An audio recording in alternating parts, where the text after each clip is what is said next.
क्या आप लोगों को पता है कि 113 और 108 का गुणनफल क्या होगा? क्या आपको पता है कि 103 को अगर 112 से गुणा करें तो क्या आएगा? नहीं। क्या आपको पता है 99 का 103 से गुणा करने पर क्या आएगा? क्या आपको पता है 98 का 99 से गुणा करने पर क्या आएगा? क्या आपको पता है 103 का 97 से गुणा करने पर क्या आएगा? आप लोग कहोगे कि हम कोई कैलकुलेटर थोड़ी है। जी हाँ, हर एक बंदा अपने आप में एक कैलकुलेटर है, बस जरूरत है तो उसके फंक्शन को एक्टिवेट करने की। मैं अपने यूट्यूब चैनल पर बताऊंगा आपको गुणा करने के शॉर्ट से शॉर्ट ट्रिक्स। आप मेरे यूट्यूब चैनल पर जुड़ जाइए। अगर आपने अब तक मेरा यूट्यूब चैनल सब्सक्राइब नहीं किया है तो मैं आपसे कह रहा हूं कि आप मेरा यूट्यूब चैनल सब्सक्राइब कीजिए। ये मेरी आपसे रिक्वेस्ट है, क्योंकि मैं आपको बताऊंगा शॉर्ट से शॉर्ट ट्रिक्स इस मेरे YouTube चैनल पर, ताकि आप ये ट्रिक्स आगे भी आपने कई जगह इसको आप काम में ले सकते हो। तो जुड़िए मेरे YouTube चैनल पर एजी मैथ्स।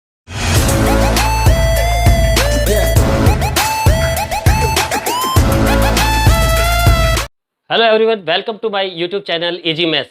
मैंने आपको कहा था कि गुणा करने की शॉर्ट ट्रिक्स मैं आप लोगों को बताऊंगा। यहाँ देखिए कुछ संख्याएं लिखी है मैंने। 103 का 112 से गुणा करना, 108 का 110 से गुणा करना, 99 का 105 से गुणा करना, 98 का 96 से गुणा करना और 99 का 95 से गुणा करना। आप सोचोगे कि मैंने ये छोटी छोटी संख्याएं क्यों लिखी है, तो मैं आपको बता दूं, मैं आप लोगों को गुणा करने की शॉर्ट ट्रिक्स उन संख्याओं के लिए बताऊंगा जो संख्याएं 100 के आसपास होती है, या 100 से थोड़ी ज्यादा या 100 से थोड़ी कम होती है। तो उनको हम चुटकी बजाते ही मात्र 2 सेकेंड में उन संख्याओं का गुणनफल निकाल सकते हैं। इसको गुणा करने का तरीका बहुत ही आसान है। देखिए, मान लीजिए कि हम लोगों को 103 को 112 से गुणा करना है, तो हमें पता है कि ये 100 से 3 ज्यादा है और ये 100 से 12 ज्यादा है। तो आपके पास या तो आप 112 में 3 जोड़ दीजिए या 103 में 12 जोड़ दीजिए, कोई फर्क नहीं पड़ने वाला। तो मैं 103 में 12 जोड़ देता हूं तो कितना हो जाएगा? 103 और 12 हो जाएगा 115। अब आपको क्या करना है, इस संख्या को इस संख्या पीछे वाली 12 से, 100 से ये 12 अधिक है और 100 से 3 अधिक है,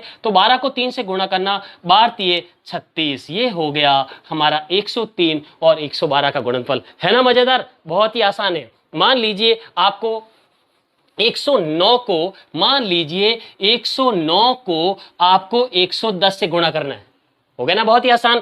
ये 9 ज्यादा है, ये 10 ज्यादा है, तो या तो 10 इसमें जोड़ दीजिए या 9 उसमें जोड़ दीजिए। तो मैं 10 इसमें जोड़ देता हूं, तो ये हो जाएगा 109 और 10 119, और 9 का 10 से गुणा करने पर 90। ये हो गया साहब इन दोनों का गुणनफल। हुई ना मजेदार बात? तो ऐसे हम काफी संख्याओं के गुणा कर सकते हैं। पर अगर दोनों संख्याओं में एक संख्या 100 से कम चली जाती है तो उसके लिए भी बहुत आसान ट्रिक्स है। क्या करना है आप लोगों को कि 99 का 105 से आपको गुणा करना है। तो ये तो 100 से 1 कम है और ये 100 से 5 ज्यादा है। अगर आप इसको बार बार प्रैक्टिस करोगे ना, तो आप एक तरह से कैलकुलेटर बन जाओगे और संख्या को देखने मात्र से चुटकी में आप उसका आंसर निकालोगे। जैसे 99 और 105 का गुणा करना है, तो हम क्या करेंगे, या तो 99 में 5 जोड़ देंगे या 105 में से 1 घटा देंगे। तो कुछ भी कर सकते हैं। तो हम कर देते हैं 105 में से 1 घटा देता तो हो जाएगा 104। अब हमें क्या करना है, इन दोनों को आपस में गुणा करना है। ये 100 से 1 कम और ये 5 ज्यादा है, तो हम 5 का 1 से गुणा करेंगे तो ये माइनस का 5 आएगा। तब ये माइनस में संख्या आ जाती है। तो आपको क्या करना है, आगे वाली संख्या में से 1 कम कर देना। आगे वाली संख्या में से 1 कैसे? 104 की जगह ये हो जाएगा 103। अब आप दोनों को गुणा करोगे तो कितना हो जाएगा? माइनस का 5 हुआ था ना, अब ये माइनस के 5 में से आप आगे वाली संख्या को तो 1 से कम करना है और इस संख्या को 100 में से कम करना। तो 100 में से 1 कम हो गए, कितने हो गए? 95। जी हाँ, 99 और 105 का गुणनफल है 103, 95। चलिए एक एग्जांपल और बताता हूं। मान लीजिए आपको 98 को गुणा करना है 117 से। अब आपको क्या करना, 98 में ये 2 कम है और ये 100 में 17 ज्यादा है। आपको क्या करना है, या तो 2 इसमें से घटा देना या इसमें 17 जोड़ देना, कुछ भी कर सकते हैं। तो 117 में से 2 घटा देते तो हो जाएगा 115। ये हो गया 115। अब क्या करना, अगली कड़ी में इन दोनों को गुणा करना। 17 दूने 34, ये 34 माइनस के है, तो हमें क्या करना, आगे से 1 कम करना है। यहां से 1 कम करने पर ये हो जाएगा 114 और इस संख्या को 100 में से घटाना, तो 100 में से 34 चला जाएगा तो पीछे हमारे पास क्या बच जाएगा? हमारे पास बच जाएगा 66। जी हाँ, इन दोनों का गुणनफल 114, 66 है। अगर आपको विश्वास नहीं है तो कैलकुलेटर से आप इनको गुणा करके देख सकते हैं। बिल्कुल ही एग्जैक्ट और एक्यूरेट आंसर है। बन गए ना आप लोग कैलकुलेटर? चलिए मैं आपको कुछ और एग्जाम्पल करके दिखा रहा हूं। चलिए, आपको मान लीजिए कि अब 98 का आप लोगों को 96 से गुणा करना है। अब आपको क्या करना है, ये तो 100 में 2 कम और ये 100 में 4 कम है। अब आपको क्या करना, या तो 96 में से 2 कम कर दो या 98 में से 4 कम कर दो। तो 4 कम कर देंगे, क्या हो जाएगा, कम करते हैं। अगर मैं 96 में से 2 कम करता हूं तो मेरे पास हो जाएगा 94। अगली कड़ी में इन दोनों को गुणा करना है, तो दोनों में गुणा करते ही ये माइनस माइनस क्या हो जाएगा, प्लस हो जाएगा। माइनस की संख्या आती तो घटाना 100 में से, अब प्लस वाली संख्या है तो कुछ नहीं करना।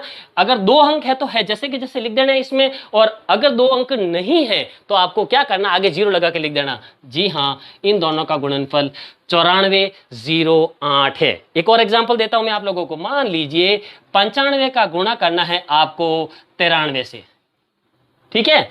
ये 100 में 5 कम है, ये 100 में 7 कम है। क्या करना है आपको, या तो इसमें से 5 घटा देना है या इसमें से 7 घटाना। तो 93 में से मैं 5 घटा देता हूं तो क्या हो जाएगा, मेरे पास आ जाएगा 88। अगली कड़ी में हमें क्या करना, इन दोनों का गुणा करना है। तो -5 का -7 से गुणा करने पर माइनस माइनस प्लस और 7 तो 5 35। ऑलरेडी इसमें 2 अंक है, इन दोनों का गुणनफल हो गया ये, है ना। मजेदार ट्रिक्स, बहुत ही इजी तरीके से और एक कैलकुलेटर की तरह आप 100 के आसपास की संख्याओं का गुणा कर सकते हैं। जी हाँ, यही नियम 1000 के आसपास की और 10,000 के आसपास की संख्याओं में भी ये नियम लागू होता है। चलिए मैं आपको बताता हूं। मान लीजिए आपको 1010 को गुणा करना है 1015 से, ठीक है। अब क्या करना आपको, ये 1000 में 10 ज्यादा है और ये 1000 में 15 ज्यादा है, तो या तो इसमें 10 जोड़ देना या इसमें 15 जोड़ देना।